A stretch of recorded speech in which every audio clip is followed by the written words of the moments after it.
إن الحمد لله نحمده ونستعينه ونستغفره ونؤمن به ونتوكل عليه ونعوذ بالله من شرور أنفسنا ومن سيئات أعمالنا من يهده الله فلا مضل له ومن يضلله فلا هادي له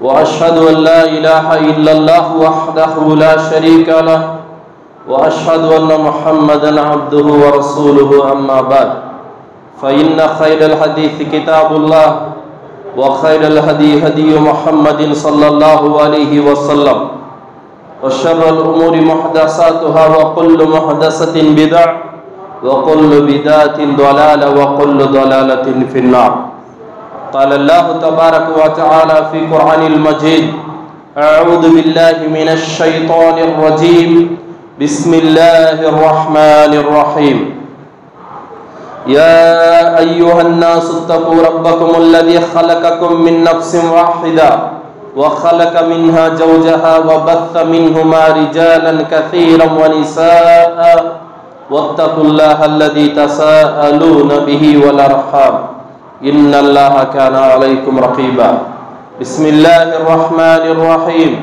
يا أيها الذين آمنوا اتقوا الله حق تقاته ولا تموتن إلا وأنتم مسلمون بسم الله الرحمن الرحيم يا أيها الذين آمنوا اتقوا الله وقولوا قولا سديدا يصلح لكم أعمالكم ويغفر لكم ذنوبكم ومن يطيع الله ورسوله فقد فاز فوزا عظيما సర్వ ప్రశంసలు సకల పొగడతలు సర్వలోకాలకు సృష్టికర్త పరమ పవిత్రుడు పరిశుద్ధుడైనటువంటి అల్లాహ్కు మాత్రమే శోభిస్తాయి. అల్లాహ్ ఆయన తప్ప మరొక ఆరాధ్య దైవం ఎవడూ లేడు. సకల చరాచర సృష్టికి మూలాధారం అయిన ఆయన సజీవుడు, నిత్యుడు, అనంతుడు. అంతిమ దైవ ప్రవక్త ముహమ్మద్ రసూలుల్లా సల్లల్లాహు అలైహి వసల్లం వారిపై,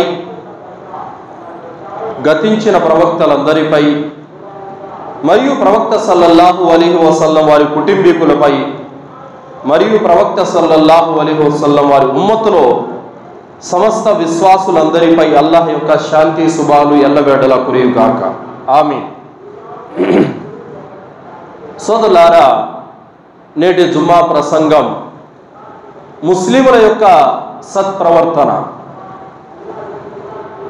అల్లాహ్ సుబ్హానహు తఆలా ఖురాన్ గ్రంథంలో దైవ ప్రవక్త ముహమ్మద్ రసూలుల్లా సల్లల్లాహు అలైహి వసల్లం వారి యొక్క క్యారెక్టర్ గురించి అల్లాహ్ అంటున్నాడు, వ ఇన్నక లఅలా ఖులుఖిన్ అదీమ్.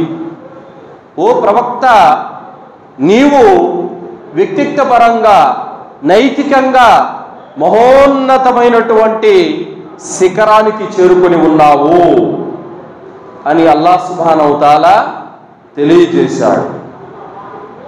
అల్లాహ్ సుబ్హానహు తఆలా ఏ దైవ ప్రవక్తనైతే పంపించి ఆ మార్గంలో నడవమని మనకు తెలియజేశాడో ఆ దైవ ప్రవక్త యొక్క మాట, ఆయన బాట, ఆయన విధానం, ఆయన వ్యక్తిత్వం, ఆయన ఆరాధన, ఆయన ఆచరణ, ఇవన్నీ కూడా మనకు మార్గదర్శకత్వాలే. అల్లాహ్ సుబ్హానహు తఆలా ఖురాన్ గ్రంథంలో తెలియజేస్తున్నాడు, లఖద్ కాన లకుం ఫీ రసూలిల్లాహి ఉస్వతున్ హసనా. ఈ దైవ ప్రవక్తలో మీకు అతి ఉత్తమమైనటువంటి ఆదర్శం ఉంది అని అల్లాహ్ సుబ్హానహు తఆలా తెలియజేశాడు.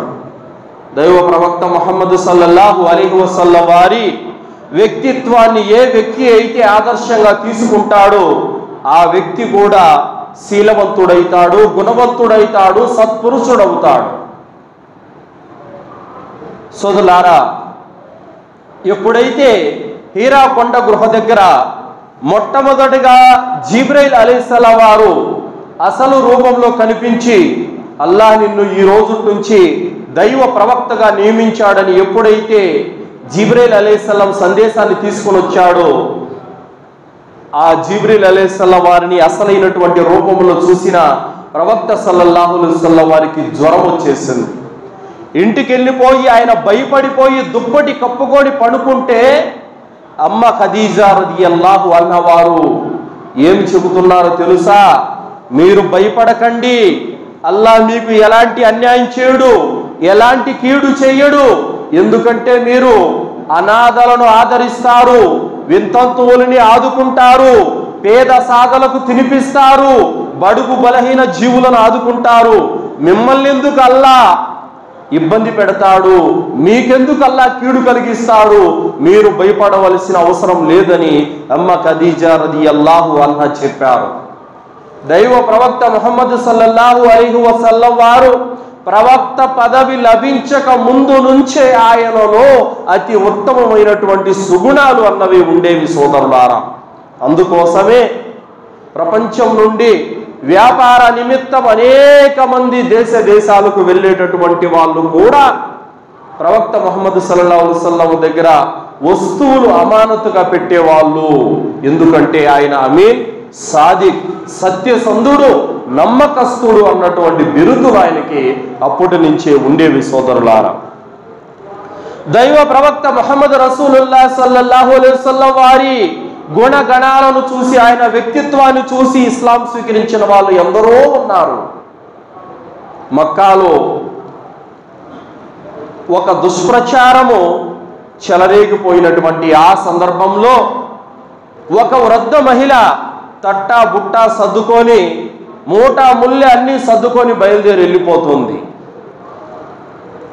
బరువులు మోయలేక అతి కష్టం మీద ప్రయాసపడుతూ పోతూ ఉంటే ప్రవక్త సల్లల్లాహు అలైహి వసల్లం వారి కంటికి కనిపించింది. అమ్మా, ఎక్కడికి వెళ్తున్నారు? నేను ఈ ఊరు వదిలి వెళ్ళిపోతున్నాను. దేనికమ్మా? ఏమైంది? ఎందుకు వదిలి వెళ్ళిపోతున్నారు? మక్కాలో మహమ్మద్ అని ఒక వ్యక్తి ఉన్నాడంట. ఆ వ్యక్తి అందరినీ తమ మతం నుండి మార్చేస్తున్నాడంట, భార్యాభర్తలను విడదీస్తున్నాడంట, తల్లి బిడ్డలను వేరు చేస్తున్నాడంట, మా ధర్మాన్ని, మా మతాన్ని, మా మత ఆచారాలను, సాంప్రదాయాలను అతను తూలనాడుతున్నాడంట, చెరిపేస్తున్నాడంట, కొత్త ధర్మం వైపునకు, కొత్త మతం వైపునకు పిలుస్తున్నాడంట.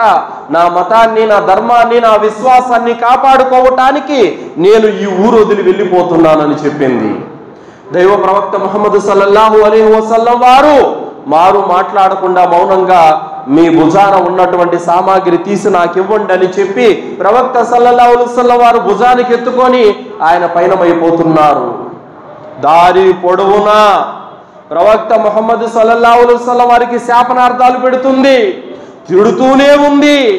అయినప్పటికీ కూడా ప్రవక్త సల్లల్లాహు అలైహి వసల్లం వారు మౌనం వహించారు, మారు మాట్లాడటం లేదు. చేరవలసినటువంటి గమ్యం వచ్చింది. అక్కడ సామాను దించారు. బాబు, ఏ తల్లి కన్న బిడ్డవో కానీ నాకు చాలా గొప్ప సహాయం చేశావు, నువ్వు చల్లగా ఉండాలయ్యా అని చెప్పింది. అమ్మా, నువ్వు ఇప్పటి వరకు ఏ మహమ్మద్నైతే తిడుతూ ఉన్నావో ఆ మహమ్మద్ ఎవరో కాదమ్మా, నేనే అని చెప్పగానే, అయ్యో, నీలాంటి గుణవంతుడునా ఇప్పటి వరకు నేను తూలనాడింది, నీలాంటి సచ్చీలుడునా ఇప్పటి వరకు నేను శాపనార్థాలు పెట్టింది కాదు, ఇది అబద్ధం, ఇది అవాస్తవం, నేను విన్నదంతా కూడా పచ్చి అబద్ధము. నీలాంటి గుణవంతుడు, నీలాంటి మంచి వ్యక్తి అలాంటి చెడులు ఎప్పుడు కూడా తీసుకురాడు, నీ వద్ద ఏదైనా ఉంటే మంచే ఉంటుంది, ఏమిటో చెప్పు నాయనా అని చెప్పగానే అప్పుడు ప్రవక్త సల్లల్లాహు అలైహి వసల్లం వారు సత్య సందేశాన్ని వినిపించగానే అల్హమ్దులిల్లా ఆమె ఇస్లాం స్వీకరించింది. ఈ విధంగా ఎందరో అల్హమ్దులిల్లా ప్రవక్త సల్లల్లాహు అలైహి వసల్లం వారి యొక్క క్యారెక్టర్, గుణగణాలు చూసి ఇస్లాం స్వీకరించిన వాళ్ళు చాలా మంది ఉన్నారు సోదరులారా. అలాగే యమామా దేశం యొక్క రాజు సుమామా బిన్ ఉసాల్ ముస్లిములకు తీవ్రమైనటువంటి ద్రోహాన్ని తలపెట్టాడు, నమ్మక ద్రోహం తలపెట్టాడు. దైవ ప్రవక్త ముహమ్మద్ సల్లల్లాహు అలైహి వసల్లం వారు ఆర్డర్ పాస్ చేశారు. సుమామా బిన్ ఉసాల్ ఎక్కడ కనిపిస్తే అక్కడ బంధించి తీసుకురండి అని చెప్పారు. అప్పటి నుంచి సుమామా బిన్ ఉసాల్ ఎక్కడ కనపడితే అక్కడ బంధించి తీసుకురావడానికి ముస్లిం సేనలు కాపలా కాస్తున్నారు, పహారా కాస్తున్నారు. ఆ విధంగా సుమామా బిన్ ఉసాల్ ఒకానొక సందర్భంలో మదీనా మీదుగా మక్కాకు వెళ్ళాలి, ఉమ్రా కోసం అని వెళ్తున్నాడు. ఆ సమయంలో పహారా కాస్తున్నటువంటి ముస్లిముల కంట కనపడ్డాడు సుమామా బిన్ ఉసాల్. బంధించి తీసుకొని వచ్చారు, మస్జిద్ నబవీ స్తంభాన్ని కట్టేశారు. దైవ ప్రవక్త సల్లల్లాహు అలైహి వసల్లం వారు పొద్దున్నే ఫజర్ నమాజ్ కోసం అని వచ్చి చూశారు. చూస్తే, భటులారా, మీరు బంధించి తీసుకొని వచ్చింది ఎవరినో తెలుసా? ఎవరో తెలియదు ప్రవక్త, అనుమానంగా కనిపించారు, పట్టి తీసుకొని వచ్చాం. మీరు ఏ దేశ రాజు కోసమైతే మీరు వెతుకుతున్నారో ఆ దేశపు యమామా దేశపు రాజు ఇతనే, సుమామా బిన్ ఉసాల్. అవునా? అయితే ప్రవక్త మరేం చేద్దాం? అలాగే కట్టి ఉంచండి, అతను ఒప్పుకునేంత వరకు అలాగే కట్టి ఉంచండి అన్నారు. దైవ ప్రవక్త ముహమ్మద్ సల్లల్లాహు అలైహి వసల్లం వారు అన్నారు, సుమామా ఏమిటి నీ అభిప్రాయం అన్నారు. సుమామా బిన్ ఉసాల్ అన్నారు, నా అభిప్రాయం ఏమీ లేదు, నేనైతే ఆడిన మాట తప్పాను, వాగ్దాన భంగం చేశాను. అయితే ఇప్పుడు మీరు ప్రతీకారం తీర్చుకోవాలంటే గనక నేను మీ ముస్లింలను చంపినందుకు గాను నన్ను కూడా చంపాలంటే మీరు చంపుకోండి, లేదంటే గనక చెప్పండి ఎంత ధనం కావాలో పరిహారంగా చెల్లిస్తాను, లేదంటే క్షమాభిక్ష పెట్టి వదిలిపెడితే మంచిది అని అన్నారు. మదీనాలో మీ ముఖము కంటే అతి అసహ్యకరమైనటువంటి ముఖం నాకు మరొకటి లేదు అని అన్నాడు సుమామా బిన్ ఉసాల్. ఎవరన్నారు? ప్రవక్త సల్లల్లాహు అలైహి వసల్లం వారు అన్నారు. ఈ మదీనా కంటే అసహ్యకరమైనటువంటి గడ్డ ప్రాంతం నా దృష్టిలో ఇంకేది లేదని చెప్పేసి అన్నాడు. సరే, సుమామాకి ఎలాంటి లోటుపాట్లు చేయకండి, మర్యాదలో ఎలాంటి లోటుపాట్లు చేయకండి, గౌరవ మర్యాదలు అతనికి అందించండి అని సహచరులకు చెప్పి వెళ్ళాం. రెండవ రోజు, సుమామా ఇప్పుడు నీ అభిప్రాయం ఏమిటి? మళ్ళీ అదే మాట చెప్పాడు, మీరు చంపాలనుకుంటే చంపండి, లేదంటే పరిహారంగా ధనం చెల్లిస్తాను, లేదంటే క్షమాభిక్ష అయినా పెట్టండి. మూడు చెప్పాడు. మదీనాలో మీ ముఖం కంటే అసహ్యకరమైనటువంటి ముఖం నాకు ఇంకొకటి లేదు, ఈ గడ్డ కంటే అతి చెడ్డ గడ్డ నాకు ఇంకొకటి లేదు అని అన్నా. మూడవ రోజు కూడా ఇదే సమాధానం ఇచ్చారు. దైవ ప్రవక్త సల్లల్లాహు అలైహి వసల్లం వారు చెప్పారు, సుమామాను వదిలిపెట్టేసండి, వెళ్ళిపోని అని చెప్పారు. కట్లు విప్పారు. సుమామా బిన్ ఉసాల్ వెళ్ళిపోతున్నాడు. మస్జిదే నబవీ ఎదురుగా ఒక తోట ఉండేది, ఆ తోటలో కాలువలు ప్రవహించేవి, ఖర్జూరపు తోటలో వెళ్ళాడు. వెళ్ళి నేరుగా ఖర్జూరపు తోటలో ఆ కాలువలో స్నానం చేశాడు. నేరుగా మసీదులోకి వచ్చాడు. ప్రవక్త, నేను కలిమా పలుకుతాను అని చెప్పాడు. దైవ ప్రవక్త ముహమ్మద్ రసూలుల్లాహ్ సల్లల్లాహు అలైహి వసల్లం వారు కలిమా పఠించి ఇస్లాం స్వీకరింపచేశారు. సుమామా బిన్ ఉసాల్ ఏమి సమాధానాలు చెప్పాడు? ఆయన ముఖం కంటే అసహ్యకరమైనటువంటి ముఖం మరొకటి లేదని చెప్పాడు. ఈ మదీనా కంటే అసహ్యకరమైనటువంటి గడ్డ ప్రాంతం మరొకటి లేదని చెప్పాడు. ఏ ముఖమైతే అసహ్యకరమైనటువంటి ముఖము ఉండిందో ఆ ముఖమే అతి ప్రియమైనటువంటి ముఖంగా ఎందుకు మారింది? ఏ గడ్డ అయితే అసహ్యకరమైనటువంటి గడ్డ అని అన్నాడో ఆ గడ్డే అతి ప్రియమైనటువంటి గడ్డగా ఎందుకు మారిపోయింది? ఏం చూశాడు సుమామా బిన్ ఉసాల్? దైవ ప్రవక్త ముహమ్మద్ రసూలుల్లాహ్ సల్లల్లాహు అలైహి వసల్లం వారిలో అతి ఉత్తమమైనటువంటి నైతిక విలువలను చూశాడు, ఉత్తమమైనటువంటి గుణాలను చూశాడు. దైవ ప్రవక్త సల్లల్లాహు అలైహి వసల్లం వారు పేదల పట్ల చూపినటువంటి ఔదార్యాన్ని, మమతను, ప్రేమను చూశారు. సహాబాలు వచ్చి దైవ ప్రవక్త సల్లల్లాహు అలైహి వసల్లం వారికి ఒక గురువు లాగా ఏ విధంగా విధేయత చూపుతున్నారు, ప్రవక్త పట్ల వారికి ఉన్నటువంటి సోదర భావం, ప్రేమ, ఇవన్నీ కూడా ఆయన కళ్ళారా తిలకించి చూశారు. ఒక చెడు మాట పలకడం లేదు, ఒక తప్పుడు మాట పలకడం లేదు.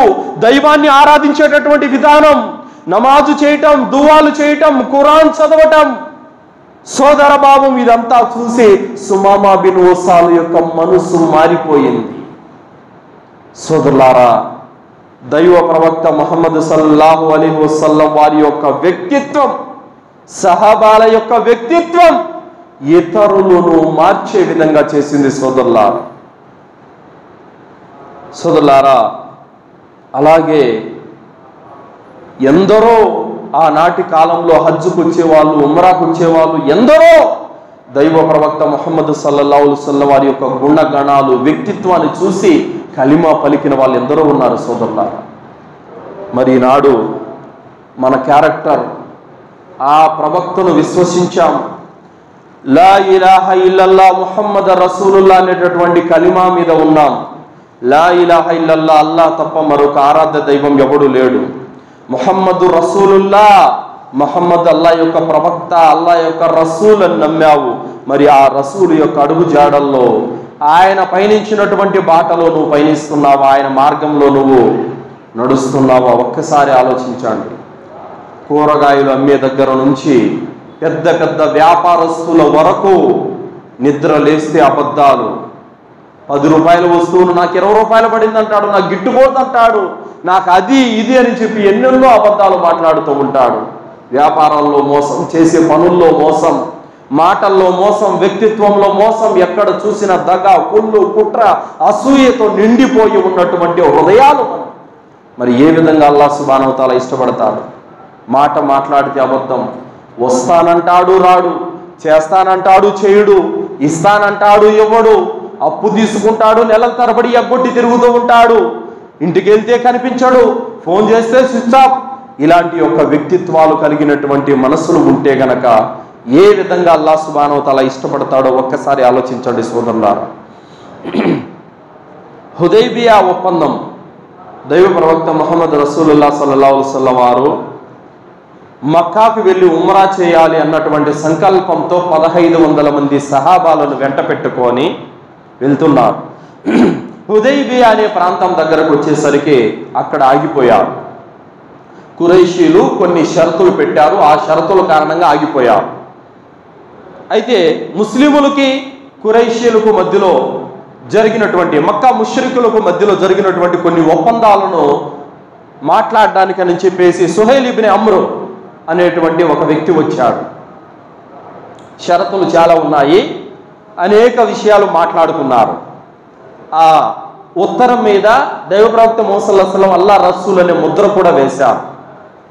అయితే మేము అల్లా రసూల్ అని నమ్మడం లేదు కదా, అది నమ్మితే ఇంక యుద్ధాలు ఎందుకు, మేము నమ్మడం లేదు, మహమ్మద్ బిన్ అబ్దుల్లా అని రాయండి అన్నారు. అలాగే రాశారు. అయితే సోదరులారా, సుహైల్ ఇబ్న్ అమ్ర్ మక్కా ముష్రికుల దగ్గరికి వెళ్ళి ఏమంటున్నాడు తెలుసా? అబూ జహల్, అబూ లహబ్, ఉమయ్య బిన్ ఖల్ఫ్, అబూ సుఫియాన్, పెద్ద పెద్ద సర్దారుల దగ్గరికి వెళ్ళాడు సుహైల్ ఇబ్న్ అమ్ర్. వెళ్ళాడు, అన్నాడు, ఏమన్నాడంటే, అయ్యా నేను నా జీవితంలో ఎప్పుడూ చూడలేనటువంటి దాన్ని ఈరోజు నేను ఒకదాన్ని చూశాను. దేశాలు తిరిగాను, దేశాలు తిరిగాను, రాజులను చూశాను, చక్రవర్తులను చూశాను, మంత్రులను చూశాను, అధికారులను చూశాను, ఆ స్వాములను, భూస్వాములను కూడా నేను చూశాను, ధనవంతులను, కోటీశ్వరులను కూడా నేను చూశాను. కానీ ముహమ్మద్ సల్లల్లాహు అలైహి వసల్లం వారి సన్నిధి ఏ విధంగా ఉంటుందంటే, ఆయనకు సహచరులు చూపే విధేయత ఏ రాజ దర్బారులో కూడా కనపడదు. ఆయన నోటి గుండా ఒక్క మాట రావడం ఆలస్యం. నేను చేస్తా పని సహాబాలు వంతులేసుకుంటున్నారు. ఆయన ఏదైనా నోటిలో నుంచి ఉమ్ము వస్తే కూడా ఆ ఉమ్మి నేల మీద పడటం లేదు, ఎవడో ఒకటి చేతిలో పడుతుంది. ఆ ఉమ్మిని శుభప్రదంగా భావించి ముఖానికి, చేతులకు తుడుచుకుంటున్నారు. ఆయన పడుకోవాలంటే పడక ఏర్పాటు చేసుకుంటున్నారు. ఆయన తినాలంటే తిండి ఏర్పాటు చేస్తున్నారు. ఆయన వుజూ చేసుకోవడానికి నీళ్ళు ఏర్పాటు చేస్తున్నారు. ఆయన దగ్గర చెప్పే మాటలు వినటానికి తల కూడా తిప్పకుండా కూర్చొని వింటున్నారు ఆయన బోధనలు. ఇలాంటి విధేయత, ఇలాంటి ప్రేమ, ఇలాంటి గౌరవం ఏ దేశాది నేతల దగ్గర కూడా నేను చూడలేదండి అని చెప్పేసి సుహైల్ ఇబ్న్ అమ్ర్ కురైషీలకు చెప్పాడు. సోదరులా, ఎంత విలువలతో కూడుకున్నది ఇస్లాం తెలుసా?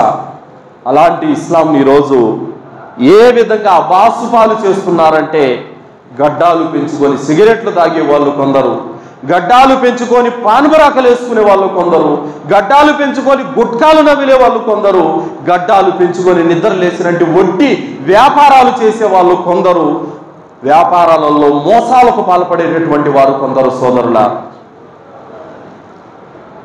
ఎక్కడైనా సరే రోడ్డు మీద పోతా ఉంటే పోలీసు వాళ్ళు అందరినీ లైసెన్సులు అడుగుతూ ఉంటారు, కానీ అల్హమ్దులిల్లా టోబీ గడ్డం ఉన్నటువంటి వ్యక్తికి విలువిస్తారు. అల్హమ్దులిల్లా దాన్ని కూడా నీ చేతులారా నువ్వు పాడు చేసుకుంటున్నావు. నీ గౌరవాన్ని, నీ ధర్మానికి ఉన్నటువంటి ఔన్నత్యాన్ని నీ చేతులారా నువ్వు తుడి చేసుకుంటున్నావు. కావున సోదరులారా, ఇస్లాం అనేది అతి విలువలతో కూడుకున్నటువంటి ధర్మం సోదరులారా. ముస్లిం అంటే ఆనాటి క్యారెక్టర్ ఈనాడు ముస్లిములలో లేదు. ఆనాటి వ్యక్తిత్వం, ఆనాటి విలువలు ఈనాడు ముస్లిములలో లేవు సోదరులారా.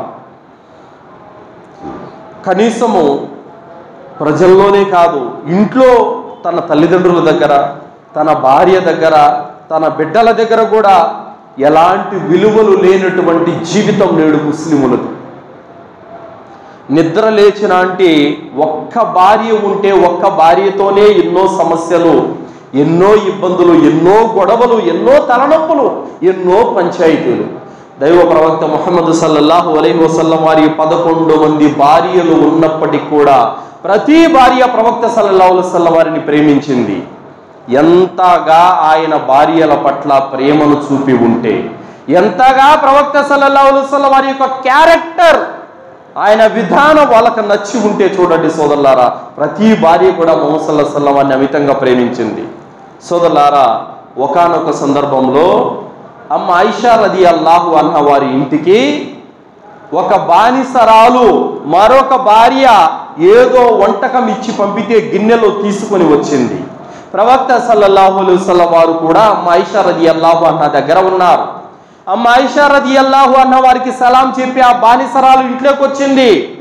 అమ్మ, మీకు మరొక ఆవిడ అంటే మీ సవితి ఫలానా వంటకం ఇచ్చంపారు, ఇదిగో తీసుకోండి అనగానే దాన్ని నేలకేసి కొట్టు, నాకు అవసరం లేదని చెప్పింది ఆమె. ఆమె విశ్వాసుల తల్లి ఆయిషా రదియల్లాహు అన్హా ఆమె చెప్పిన తర్వాత విధేయత చూపాలి కాబట్టి బానిస స్త్రీ నేలకేసి కొట్టడంతో ఆ మట్టి గిన్నె పగిలిపోయింది. దైవ ప్రవక్త ముహమ్మద్ సల్లల్లాహు అలైహి వసల్లం వారు నేరుగా కిందికి వంగి పగిలిపోయినటువంటి ఆ మట్టి పెంకులన్నీ కూడా ఒక చోట తీసి బానిసరాలతో అంటున్నారు, మీ అమ్మకు కోపం వచ్చిందిలే అన్నారు. ఆ స్థానంలో ఒకవేళ మనమే గనం ఉంటే ఏమి చేస్తాం సోదరులా? ప్రవక్తలో అంత ప్రశాంతత, అంతటి నెమ్మది తత్వం, అంతటి చల్లదనం అనేది ఉంది సోదరులారు. అందుకే 10 కుటుంబాల మధ్యన 11 మంది భార్యల మధ్యన ఆయన అలాంటి వ్యక్తిత్వం అనేది ఉంది కాబట్టే అల్హమ్దులిల్లా ఆయన నిమ్మలంగా ఉండగలిగారు. ఒక్క భార్యతో ఈరోజు ఎందుకు వస్తున్నాయి? ఎంతసేపు భార్యను అంటారే తప్ప మనలో ఏముంది చక్కదిద్దుకోవాల్సినటువంటి పరిస్థితి అనేది ఒక్కసారి కూడా ఆత్మ పరిశీలన చేసుకోరు. ఉప్పు తక్కువైనా తిట్టడమే, కారం తక్కువైనా తిట్టడమే, ప్రతిదానికి కూడా చిరుబుర్రులాడటమే. ఇది ప్రవక్త నేర్పిన విధానమా? ఇది ప్రవక్త నేర్పిన పద్ధత? ప్రవక్త సల్లల్లాహు అలైహి వసల్లం వారు తన భార్యలతో ఏ విధంగా నడుచుకున్నారో మనం చదవలేదా, వినలేదా? బయట ఏదో విధంగా ఫెయిల్యూర్, ఇంట్లో కూడా ఫెయిల్యూర్ అయితే ఇంకా మన క్యారెక్టర్ అని చెప్పుకోవడానికి ఏముంటుంది సోదరులారా? దైవ ప్రవక్త ముహమ్మద్ సల్లల్లాహు అలైహి వసల్లం వారి యొక్క జీవితం ఆదర్శవంతమైనటువంటి జీవితం సోదరులారా. సోదరులారా, అల్లాహ్ సుబ్హానహు వ తఆలా ఖురాన్ గ్రంథంలో తెలియజేశాడు, ఇన్నల్లాహ యఅమురు బిల్ అద్లి వల్ ఇహ్సాన్ వ ఈతాయి దిల్ కుర్బా వ యన్హా అనిల్ ఫహ్షాయి వల్ మున్కర్ వల్ బగ్యి యఇదుకుం లఅల్లకుం తదక్కరున్. సూరా నహ్ల్ 90వ వాక్యంలో అల్లాహ్ అంటున్నాడు, అల్లాహ్ న్యాయం చేయమని, ఉపకారం చేయమని, బంధువుల హక్కులు నెరవేర్చమని ఆదేశిస్తున్నాడు. మరియు ఆయన నీతి బాహ్యమైన అశ్లీల పనుల నుండి, చెడుల నుండి, దౌర్జన్యపు పనుల నుండి దూరంగా ఉండమని ఆపుతున్నాడు. ఈ ఆయతలో 3 ఆదేశాలు ఇచ్చాడు అల్లాహ్ తాలా. 3 ఆదేశాలు, మళ్ళీ 3 నిషేధాలు ఇచ్చాడు. 3 ఆదేశాలు ఏమిటి? అల్లాహ్ తాలా ఏమంటున్నాడు? న్యాయం చెయ్యమని, బంధువులదైనా సరే, నీ రక్త సంబంధికులదైనా సరే న్యాయం పక్షాన నిలబడు. మా వాడు కదా అని చెప్పేసి తప్పులు పాపాలు కప్పిపుచ్చి నలుగురు అబద్ధపు సాక్ష్యం చెప్పావనుకో, రేపు ఖయామత్ రోజున అల్లాహ్ తాలా నీ దగ్గర నుండి లెక్క తీసుకుంటాడు. అలాగే ఉపకారం చేయమని, అంటే మేలు చేసిన వారికి, కీడు చేసిన వారికి సైతం నువ్వు ఉపకారం చేయమని, మళ్ళీ కీడు తలపెట్టొద్దని. వాడు చెడు చేస్తే నువ్వు కూడా చెడు చేయకు, నువ్వు ఉపకారం చేయి. తర్వాత బంధువుల హక్కులు నెరవేర్చమని 3 ఆదేశాలు. న్యాయం చేయమని, ఉపకారం చేయమని, బంధువుల హక్కులు నెరవేర్చమని అల్లాహ్ సుబ్హానహు వ తఆలా చెప్పాడు. ఈ 3 ప్రవక్త సల్లల్లాహు అలైహి వసల్లం వారు విజయం సాధించారు. అల్హమ్దులిల్లా, విజయం సాధించారు. నా కూతురు ఫాతిమా అయినా సరే ఆమె చేతులు నరికేస్తాను దొంగతనం చేస్తే అన్నారు ముహమ్మద్ సల్లల్లాహు అలైహి వసల్లం వారు. అలాగే చాలా సందర్భాల్లో తీర్పులు ప్రవక్త ముహమ్మద్ సల్లల్లాహు అలైహి వసల్లం కుటుంబీకులకు కూడా ఎన్నోసార్లు ముహమ్మద్ సల్లల్లాహు అలైహి వసల్లం వారు న్యాయవంతమైనటువంటి తీర్పులు చేశారు. అల్హమ్దులిల్లా. దైవ ప్రవక్త ముహమ్మద్ సల్లల్లాహు అలైహి వసల్లం వారు కీడు తలపెట్టాలని చూసిన వాళ్ళు కూడా ఆయన 17 సార్లు హత్య చేయాలని చూసిన శత్రువులను కూడా ఆయన ఉపకారం చేసినటువంటి మహోన్నతమైనటువంటి వ్యక్తి ప్రవక్త సల్లల్లాహు అలైహి వసల్లం వారు. బంధువుల హక్కులు నెరవేర్చినటువంటి వ్యక్తి ప్రవక్త సల్లల్లాహు అలైహి వసల్లం వారు. ఈనాడు ఏదన్నా మాట వస్తే ఇక వాడితో సంవత్సరాల తరబడి మాటలు తెంచుకున్నటువంటి సందర్భాలు నేడు. 3 రోజులకు మించి మాట్లాడుకోకుండా ఉండకూడదు అనే ఆదేశాలు ఎన్నో ఉన్నాయి సోదరులారా ఖురాన్ హదీసుల్లో. కానీ వాటితో మనకు సంబంధం లేదు. ఏదో మాట వచ్చింటుంది, నెలలు గడిచిపోతున్నాయి, సంవత్సరాలు గడిచిపోతున్నాయి. వాడు నీతో పాటు నమాజ్ చదివేవాడే, నీతో పాటు అల్లా ఇబాదత్ చేసేవాడే, నీతో పాటు లా ఇలాహ ఇల్లల్లాహ్ ముహమ్మద్ రసూలుల్లాహ్ పలికినోడే, నీతో పాటు వాడు కూడా ముస్లిమే. అయినా కూడా ఎందుకు శత్రువులా భావిస్తున్నావు? అయినా కూడా ఎందుకు అతన్ని దూరం పెడుతున్నావు? ఎందుకు ఈ ఎడమొహం పెడమొఖం, ఈ ఎడమొహం పెడమొహము, శత్రుత్వం, అసూయ, ద్వేషం, వీటితో రే పరలోకానికి వెళ్ళిపోయి ఏం సాధిస్తావు? ఇవి తీసుకొచ్చినందుకు, ఇవి మూట కట్టుకొని వచ్చినందుకు అల్లా నీకేమైనా గిఫ్ట్ ఇస్తాడా? దానికి బదులు అల్లాహ్ సుబ్హానహు వ తఆలా ఖయామత్ రోజున హిసాబ్ చేస్తాడు. నా దాసుడా, నా ఆరాధనలైతే సక్రమంగా పాటించావు గాని తోటి నీ సోదరిని హక్కును కొల్లగొట్టావు, బంధువుల హక్కులను విచ్ఛిన్నం చేశావు. ఏంటి నీ పరిస్థితి రేపు అల్లాహ్ దగ్గర? చెల్లెలతో, అక్కతో, అన్నదమ్ములతో, బావబామర్దులతో, చివరికి అమ్మానాన్నలతో కూడా మాటలు తెంచుకున్న దౌర్భాగ్యులు ఉన్నారండి. ఏ విధంగా మన క్యారెక్టర్ అల్లాహ్ తాలా ఇష్టపడతాడు ఒక్కసారి ఆలోచించండి సోదరులారా. తర్వాత అల్లాహ్ తాలా ఏమన్నాడు? నీతి బాహ్యమైన పనుల నుండి దూరంగా ఉండండి, చెడు నుండి దూరంగా ఉండండి, దౌర్జన్యపు పనుల నుండి దూరంగా ఉండండి. 3 నిషేధాలు, 3 ఆజ్ఞలు అల్లాహ్ సుబ్హానహు వ తఆలా ఇందులో ఇచ్చాడు. ఈ ఆయతని ఉమర్ బిన్ అబ్దుల్ అజీజ్ రహ్మతుల్లాహి అలైహి గారు ఆయన ఖిలాఫత్ పరిపాలనా కాలంలో జుమ్మా ఖుత్బాలో ఈ ఆయతులు చేర్చమని ఆర్డర్ చేశాడు ఆయన. అప్పటి వరకు ఈ ఆయత లేదు జుమ్మా ఖుత్బాలో, అప్పటి వరకు లేదు. ఉమర్ బిన్ అబ్దుల్ అజీజ్ రహ్మతుల్లాహి అలైహి గారు పండితులకు అందరికీ ఆదేశాలు జారీ చేశారు, ఈ ఆయతును జుమ్మా ఖుత్బాలో యాడ్ చేయండి అని చెప్పారు. అప్పటి నుంచి ఇప్పటి వరకు దాన్ని అమలు చేస్తూనే ఉన్నారు అల్హమ్దులిల్లా. సోదరులారా, ఈ ఆయతు గురించి అబ్దుల్లా బిన్ మసూద్ రదియల్లాహు అన్హు వారు అన్నారు, అల్లాహ్ సుబ్హానహు వ తఆలా మొత్తం ఖురాన్కు ఈ ఆయతును పెట్టినా కూడా సరిపోయేది, అంత పరమార్థం ఉంది ఈ ఆయతులో అని చెప్పేసి అబ్దుల్లా బిన్ మసూద్ రదియల్లాహు అన్హు వారు తెలియజేశారు. సోదరులారా, మంచి మర్యాద అనేది, సత్ప్రవర్తన అనేది దైవ ప్రవక్త ముహమ్మద్ సల్లల్లాహు అలైహి వసల్లం వారి జీవితంలో అడుగడుగున ఉండేది. సోదరులారా, దైవ ప్రవక్త సల్లల్లాహు అలైహి వసల్లం వారు మక్కాలో ఇస్లాం ధర్మ సందేశాన్ని వ్యాపింపచేస్తున్నారు. ఆ విధంగా గిఫారా తెగలో ఉండేటువంటి అబూజర్ గిఫార్ రదియల్లాహు అన్హు వారికి తెలిసింది. ఏమని తెలిసింది? ఒక ప్రవక్త వచ్చి ఉన్నాడని, ఆయన సత్య ధర్మ సందేశాన్ని ప్రజల్లో వ్యాపింపచేస్తున్నాడని తెలిసింది. అయితే అబూజర్ గిఫారీ రదియల్లాహు అన్హు వారు ఏం చేశారో తెలుసా? ఆయన సోదరుడైనటువంటి అమ్ర్ బిన్ అబ్సర్ని పంపించారు. అమ్ర్ బిన్ అబ్సర్, నువ్వు మక్కా వెళ్ళు, ఒక ప్రవక్త వచ్చి ఉన్నాడని సందేశం నా వద్దకు వచ్చింది, అసలు ఆయన నిజమైన ప్రవక్త కాదా కనుక్కొని పరిపూర్ణమైనటువంటి వివరాలని సేకరించి మళ్ళీ నా వద్దకు రా అని చెప్పారు. తన సోదరుణ్ణి మక్కాకు పంపించారు. అయితే ఆ సోదరుడు కూడా అమ్ర్ బిన్ అబ్సర్ మక్కాకు వెళ్ళారు. దైవ ప్రవక్త ముహమ్మద్ సల్లల్లాహు అలైహి వసల్లం వారు ఎక్కడున్నారో కనుక్కొని ముహమ్మద్ సల్లల్లాహు అలైహి వసల్లం వారిని కలుసుకొని ఇంకా ఈయన ప్రవక్త కాదా, ప్రవక్త గుణాలు, ప్రవక్త క్యారెక్టర్ ఈయనలో ఉందా లేదా టెస్ట్ చేయాలని చెప్పేసి ఆయన ఏం చేశారంటే సోదరులారా 8 ప్రశ్నలు సంధించారు. 8 ప్రశ్నలు సంధించారు. అందులో అమ్ర్ బిన్ అబ్సర్ అడిగినటువంటి మొదటి ప్రశ్న ఏమిటంటే, ఇస్లాం అంటే ఏమిటి అని అడిగాడు. దానికి ప్రవక్త ముహమ్మద్ సల్లల్లాహు అలైహి వసల్లం వారు, ప్రజలతో మర్యాదగా మాట్లాడటం, ఆకలిగా ఉన్న వారికి అన్నం పెట్టడము అని ప్రవక్త సల్లల్లాహు అలైహి వసల్లం వారు తెలియజేశారు సోదరులారా. దాని తర్వాత ఈమాన్ అంటే ఏమిటి అని అన్నారు.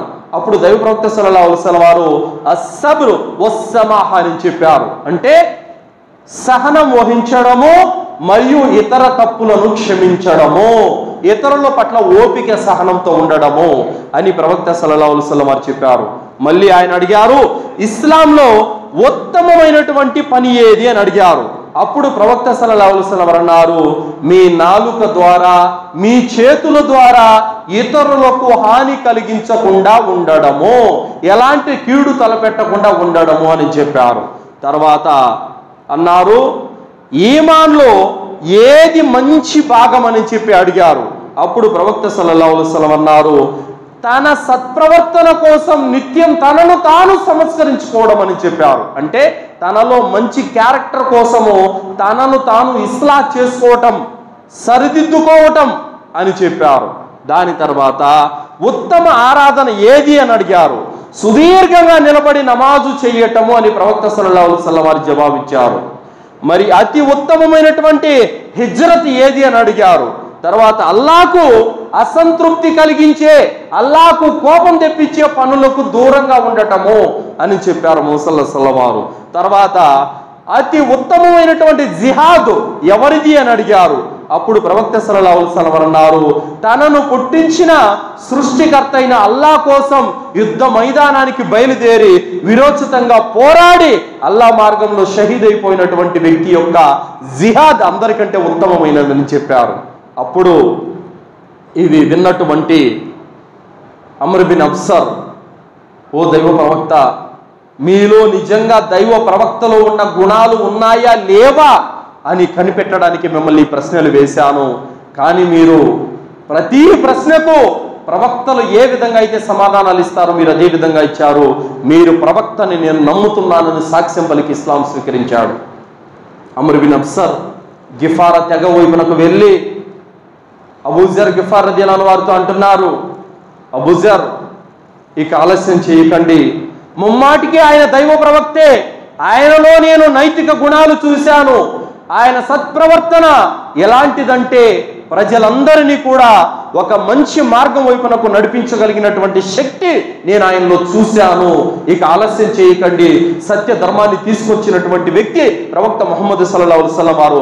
నేను ఇస్లాం స్వీకరించాను, మీరు కూడా ఇస్లాం స్వీకరించి గిఫారా తెగనంతటిని కూడా మీరు ఇస్లాం స్వీకరింపచేయండి అని అన్నారు. అబూజర్ గిఫార్ రదియల్లాహు అన్హు వారు మక్కాకు వచ్చి ముహమ్మద్ సల్లల్లాహు అలైహి వసల్లం వారిని కలుసుకొని ఆయన ఇస్లాం స్వీకరించారు. అల్హమ్దులిల్లా. ఆయన క్యారెక్టర్, ఆయన విధి విధానాలు, ఆయన గుణాలు ప్రజలందరూ ఇస్లాం స్వీకరించేలా చేసింది సోదరులారా. మరి ఈరోజు ఒక్క మనిషినైనా సరే మన క్యారెక్టర్ ద్వారా, మన పద్ధతి ద్వారా, మన విధి విధానాల ద్వారా ఇస్లాంలోకి తీసుకురాగలుగుతున్నామా? ఒక్కసారి ఆలోచించండి సోదరులారా. ఎందుకు లేదు? ఆయన ఏ ఇస్లాం అయితే నేర్పిపోయారో అదే ఇస్లాం మీద మనం ఉంటున్నాం కదా. ఏ ఇస్లాం ధర్మ మార్గాన్ని అయితే మన కొరకు విడిచిపెట్టి వెళ్ళారో ఆ ఇస్లాం మార్గం మీద ఉంటున్నాం కదా. మరి ఎందుకు మనల్ని చూసి మారడం లేదు? ఎందుకు ఈరోజు ప్రజలు ఇస్లాం అంటే అసహించుకుంటున్నారు? ఎందుకు ఈరోజు ప్రజలు ముస్లింలు అంటే దూరం చదువుతున్నారు? దేనికి?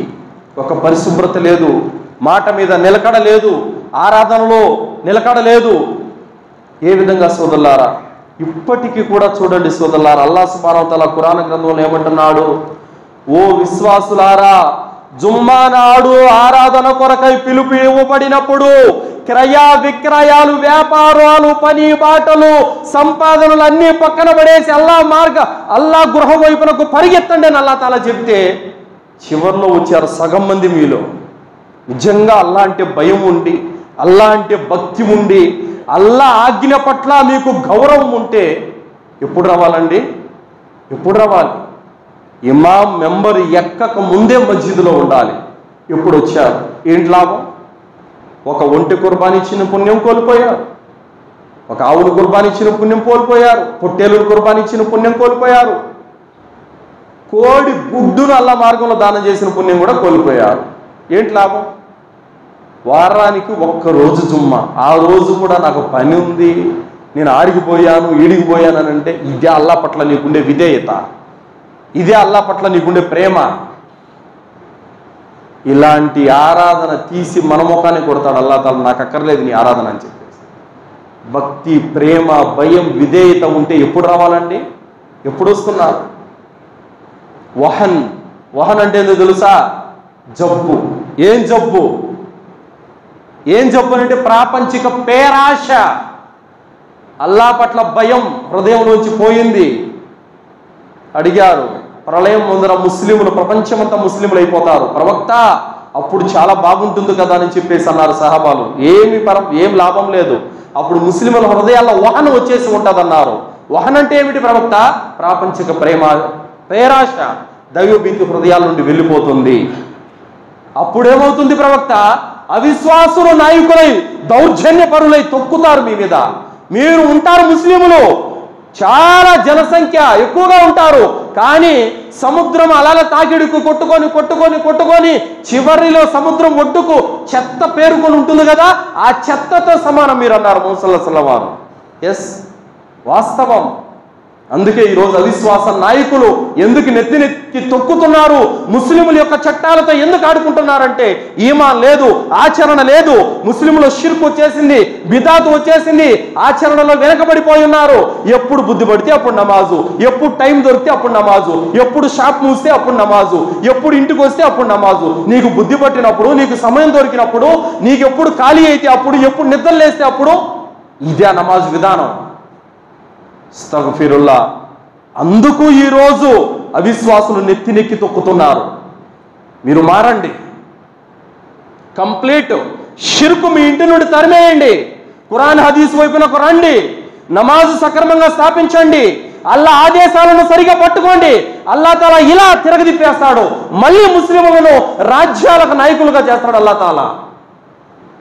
అరేబియా సామ్రాజ్యం తుచ్చులు, ఎందుకు పనికిరానటువంటి వారని చెప్పేసి అలెగ్జాండర్ వాళ్ళని వదిలిపెట్టేశాడు.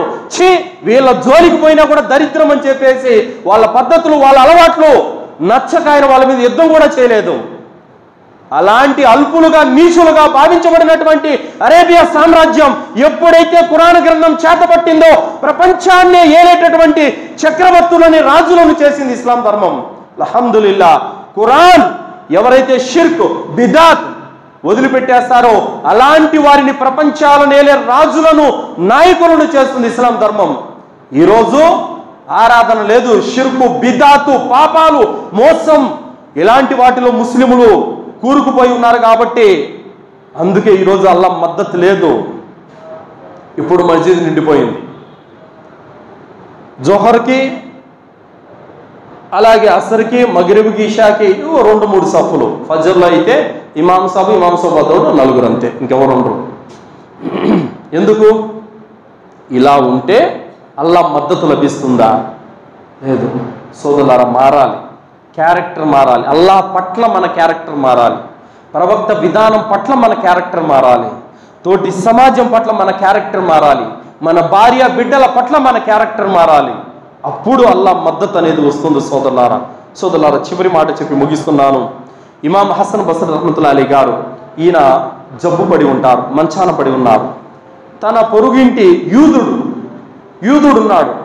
అయితే ఇమాం హసన్ బస్రీ రోజు బయటకు వస్తూ ఉంటారు, ఆయనతో మాట్లాడుతూ ఉంటారు, పోతూ ఉంటారు, మాట్లాడుతూ ఉంటారు.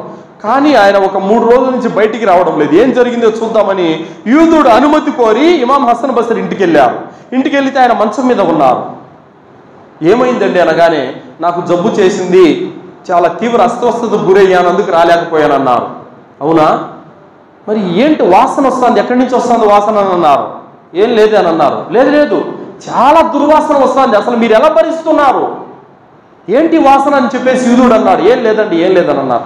లేదు, ఏదో వాసన వస్తుంది అని అలా ఇలా చూశాడు. చూస్తే ఆ యూదుని ఇంటిలో నుంచి, మరుగుదొడ్డిలో నుంచి నీళ్లు బయటకు వచ్చి ఇమాం హసన్ బస్రీ ఇంట్లోకి వస్తున్నాయి నీళ్లు. అయ్యో, ఇవి నా ఇంట్లో నుంచి వస్తున్నాయా? మరి ఈ మాట నాకు చెప్పొచ్చు కదా మీరు, నేను దాన్ని నిర్మించుకునేవాడిని కదా, సరి చేసుకునేవాడిని కదా, నాకెందుకు చెప్పలేదు? ఇంత దుర్గంధాన్ని మీరు ఎందుకు భరిస్తున్నారు? లేదండి, దైవ ప్రవక్త ముహమ్మద్ సల్లల్లాహు అలైహి వసల్లం వారు చెప్పారు, ఏ వ్యక్తి ద్వారానైతే తన ఇరుగు పొరుగునున్నవాడు బాధపడతాడో ఆ వ్యక్తి ముస్లిం కాడని చెప్పారు. ఈ మాట చెబితే మీరెక్కడ బాధపడతారని నేను చెప్పలేదని అన్నారు ఇమాం హసన్ బస్రీ. ఈ మాట వినగానే ఆ యూదుడు ఇదా ఇస్లాం అంటే అని చెప్పేసి ఆయన కలిమా పలికి ముస్లిం అయిపోయాడు. సోదరులారా, వాళ్ళ మాట, వాళ్ళ విధానం, వాళ్ళ పద్ధతి ఇతరుల జీవితాలని మార్చేసింది. సోదరులారా, మనము ఉన్నాం, ఏంటి మన విధానం? ఆత్మ పరిశీలన చేసుకోండి. కావున సోదరులారా, ఖచ్చితంగా మనము మారాలి. అల్లాహ్ సుబ్హానహు వ తఆలా ఖురాన్ గ్రంథంలో అంటున్నాడు, అల్లదీన యున్ఫికూన ఫిస్సర్రాయి వద్దర్రాయి వల్ కాదిమీనల్ గైద్ వల్ ఆఫీన అనిన్ నాస్ వల్లాహు యుహిబ్బుల్ ముహ్సినీన్. వారు కలిమిలోను లేమిలోను దైవ మార్గంలో ఖర్చు చేస్తారు, కోపాన్ని దిగమింగుతారు, ప్రజల పట్ల మన్నింపుల వైఖరిని అవలంబిస్తారు. ఇలాంటి సదాచార సంపన్నులని అల్లాహ్ ప్రేమిస్తాడు. వల్ కాదిమీనల్ గైద్, కోపాన్ని దిగమింగుతారు. ఒక సహాబీ వచ్చారు, ప్రవక్త నాకేదన్నా హితబోధ చేయండి అన్నారు. కోపగించుకోకు అన్నారు. Okay right. మళ్ళీ రెండో రోజు వచ్చారు, ప్రవక్త నాకేదైనా బోధించండి అన్నారు. కోపగించుకోకు అన్నారు. మూడో రోజు వచ్చారు, కోపగించుకోకు అన్నారు. వెళ్ళాడు, ఏంటి నా ఎప్పుడు పోయినా కోపగించుకోకు, నాకేందుకు చెప్తున్నారా మాట? ఆత్మ పరిశీలన చేసుకున్నాడు. సంవత్సరం వెనక్కి వెళ్ళాడు. ఈ సంవత్సరంలో నా ద్వారా ఎవరైనా బాధపడ్డారా? నా వ్యాపారం ద్వారా కానీ, నా మాట ద్వారా కానీ, నా చేతల ద్వారా కానీ ఎవరైనా బాధపడ్డారా? ఆత్మ పరిశీలన చేసుకున్నాడు. చాలా మందిని బాధ పెట్టి ఉన్నాడు ఆ వ్యక్తి. అందుకే మోసల్లసల వారు కోపగించుకోకు అన్నారు. వెళ్ళాడు, అందరికీ క్షమాపణ చెప్పుకున్నాడు, కలుపుకున్నాడు, దగ్గర తీసుకున్నాడు. అందరూ ప్రేమను చూపారు, ప్రేమను పంచారు. అల్హమ్దులిల్లా. సంస్కరణ, తగ్గాలి. నేనేంటి, ఇది అల్లాహ్కు నచ్చదు, తగ్గు. సోదరుల దగ్గర ప్రేమతో దగ్గరక, సోదర భావంతో దగ్గరక, అల్లాహ్ కోసం దగ్గరక, అల్లాహ్ దగ్గర స్థానాలు ఉన్నాయి. అల్హమ్దులిల్లా. అల్లాహ్తో దువా చేస్తూ ముగిస్తున్నాను. విన్నటువంటి విషయాలపైన సదాచరణ చేసే సద్బుద్ధిని అల్లాహ్ మనందరికీ ప్రసాదించుగాక. అల్లాహ్ ఆదేశాలకు అనుగుణంగా విధేయత చూపే భాగ్యాన్ని అల్లాహ్ మనందరికీ ప్రసాదించుగాక. ప్రవక్త ముహమ్మద్ సల్లల్లాహు అలైహి వసల్లం వారి యొక్క అడుగుజాడల్లో మరియు సహాబాల యొక్క అనుసరణలో ఉండేటటువంటి భాగ్యాన్ని అల్లాహ్ మనందరికీ ప్రసాదించుగాక. అల్లాహ్ మనందరికీ కూడా బ్రతికినన్నాళ్ళు స్వచ్ఛమైన తౌహీదుపై జీవితం గడిపే భాగ్యాన్ని ప్రసాదించుగాక. అల్లాహ్ మనల్ని షిర్కు నుండి, కుఫర్ నుండి, బిదాత్ నుండి రక్షించుగాక. అల్లాహ్ మనల్ని కబర్ శిక్ష నుండి, జహన్నమ్ నుండి రక్షించుగాక. అల్లాహ్ మనందరికీ జన్నతులో ఉన్నతమైన దర్జాలను ప్రసాదించుగాక. ఆమీన్. వాఖిరు దఅవానా అల్హమ్దులిల్లాహి రబ్బిల్ ఆలమీన్. బారకల్లాహు లనా వ లకుం ఫిల్ ఖురానిల్ అజీమ్ వస్తగ్ఫిరుల్లాహి వ లిసైరిల్ ముస్లిమీన్ ఇన్నహు తఆలా జవాదుల్ కరీం.